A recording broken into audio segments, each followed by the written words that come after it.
Hello and welcome to Weekend Wisdom. Today, we're going to talk about how the Federal Reserve has screwed up again, not Paul Volcker, again and again. So, grab that cup of coffee, sit back, and let's get started. French vanilla, good.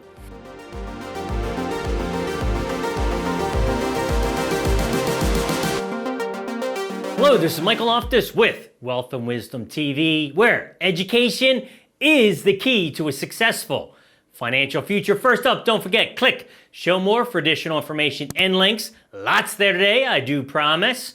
Also, if you're looking for a different opinion, that of Wall Street and Big TV, please do consider subscribing, as we do regular educational videos like this and market updates every 2 weeks. So, the Federal Reserve, who are they? What do they do? Are they any good? Not so much.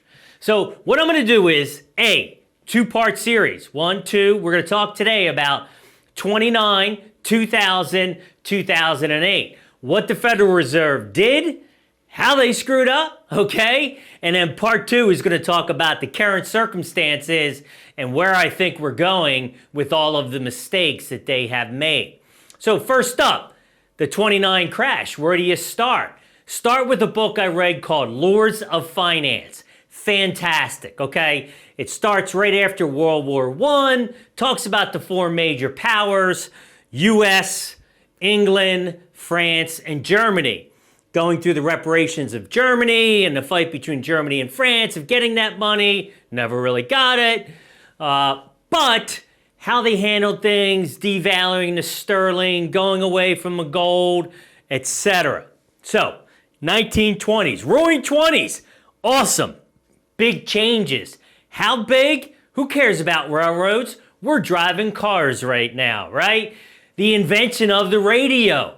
All these exciting things were going on in the 20s. In fact, the 3 most bought stocks were, guess who? General Electric, Montgomery Ward, and RCA Corporation. They were the future. Now the stock market kind of moved lock and step over the 20s, meaning profits were up 75%, stock markets were up 75%. And then things got goofy with those 3 names. Sound familiar? Hello, 2000. How about right now with the FANGs? Now, as the market overheated, as it became overbought, everyone was concerned. And Andrew Mellon, who at that time was the Secretary of Finance, okay, he went with this liquidationist theory. The strong will survive of the banks. Well, guess what? It created a huge run on the banks, ultimately closing 5,750 banks, over 9 million accounts. That's really what drove the stock market crash and the Great Depression. You had a bubble, and then you had the Fed screw up at that time. So lots going on there. Here's the charts from the 29s. You've seen this. It's ugly, right? You hit an all-time high. Again, sounds familiar. Things go down. The Fed tries to help, doesn't work. And then eventually it works itself out and we start going forward. Now, I could talk about some other things. I mentioned Paul Volcker. He took inflation from 20% down. He did, in fact, do a great job. Some books on him as well I'd recommend. But now we're going to go to the tech bubble. Okay, and I can remember being in this business for years.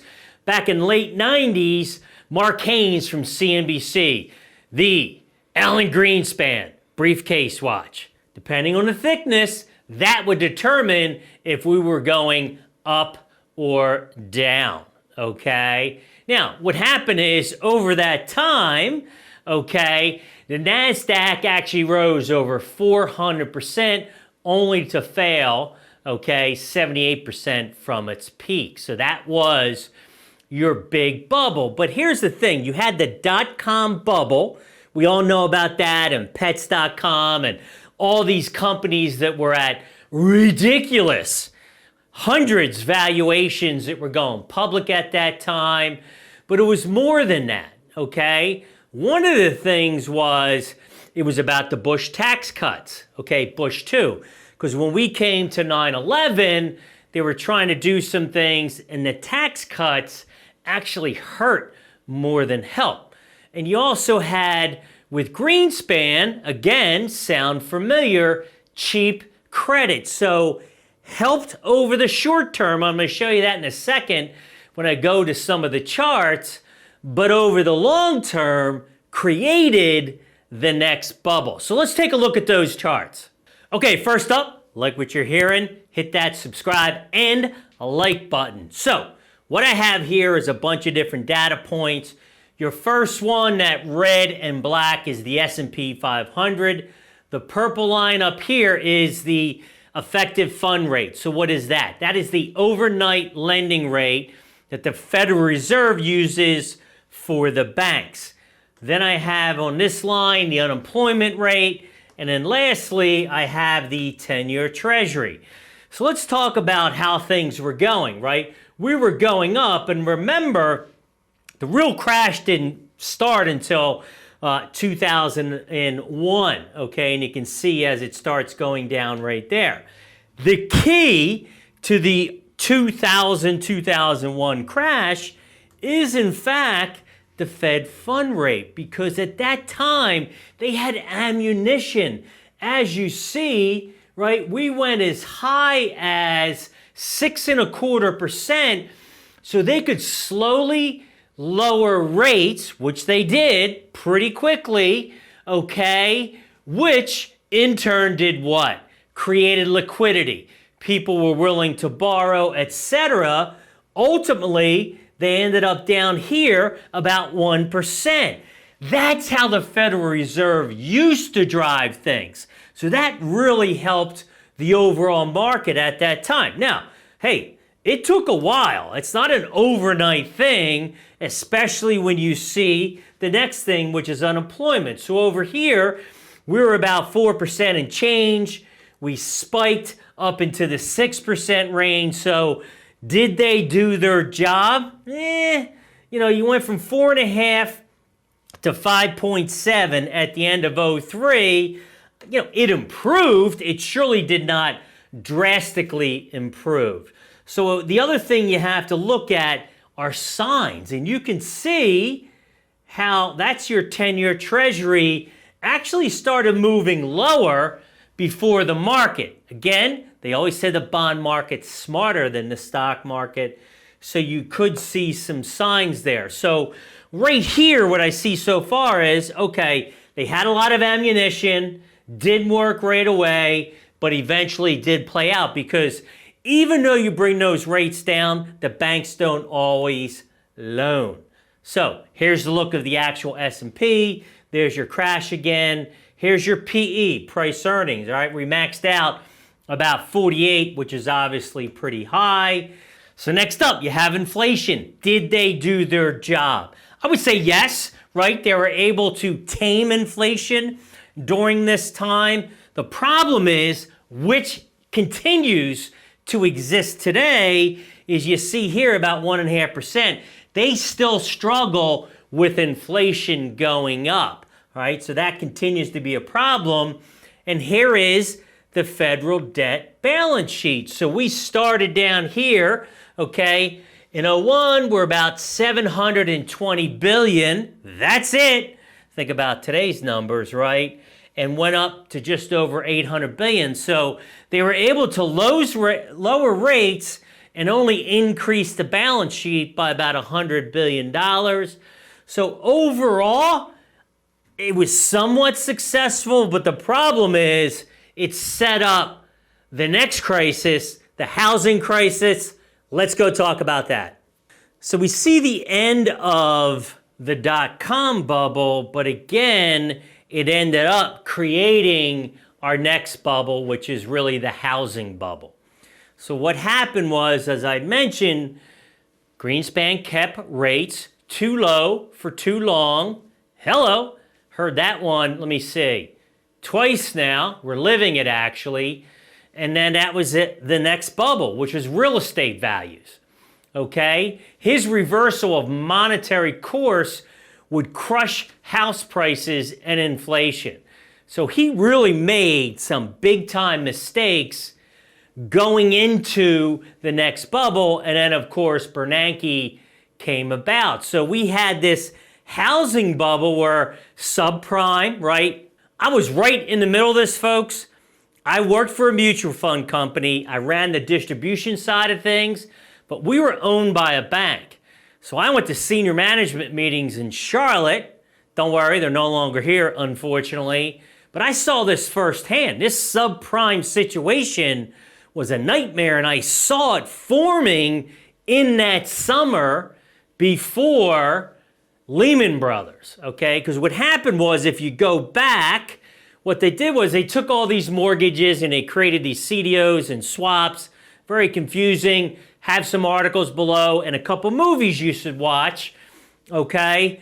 But they basically all went bad because they got these high ratings and they were garbage. And believe me, again, I was right in the middle of this, so I saw it firsthand. Made a decision to leave, okay, only to face Lehman that fall. So it was pretty crazy. So the first sign was 2006 when housing prices really started to fall, okay? So by 2007, the Fed stepped up, all right, and put $24 billion of liquidity into the banking system.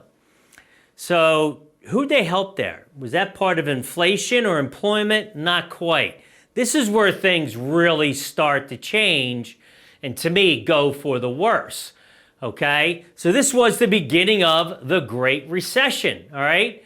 Everyone thought they're going to be okay with these collateral, with MBSs and swaps and everything else, and they ended up all defaulting too much. Then you had Too Big to Fail, right? And that's actually a title of a movie you can watch on Netflix.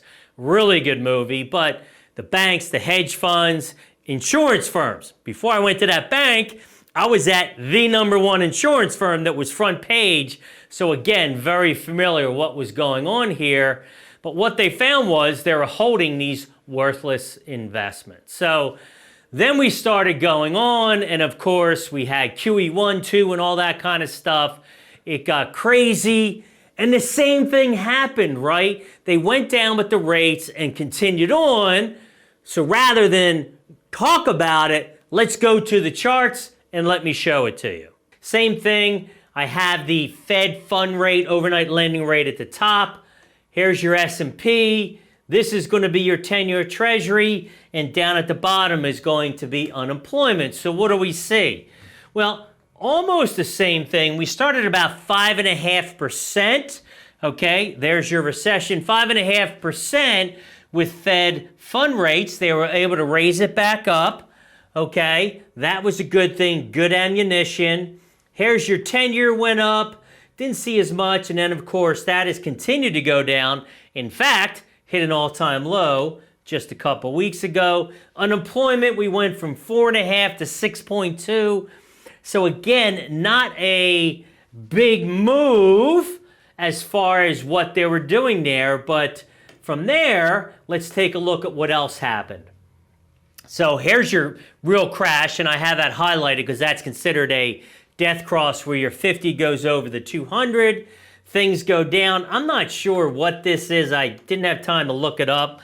I know PEs didn't go that high, so that might be a mistake in the software, but we were in the 20s, okay, still pretty high as far as price earnings.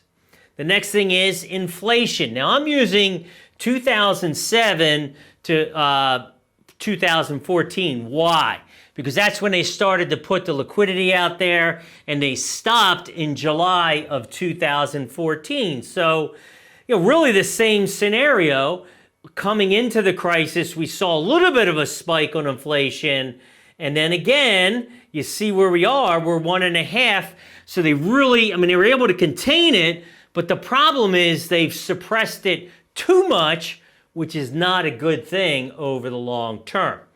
Now here is the biggest difference, okay? So you talk about liquidity and what happens. So this was the normalized part of liquidity. Then we started QE1, which was about $750 billion, QE2, Operation Twist, QE3. So the problem, my personal, professional opinion, where before in 2000, we had low rates, okay, that was enough to work, but the Fed continued to pump money into the system. So they gave this false, basically a put on the market. People felt comfortable getting into the market because they've continued to put liquidity in. All right, so with that liquidity, this is what we have gotten, right? So there's your crash over here, excuse me. There's your crash.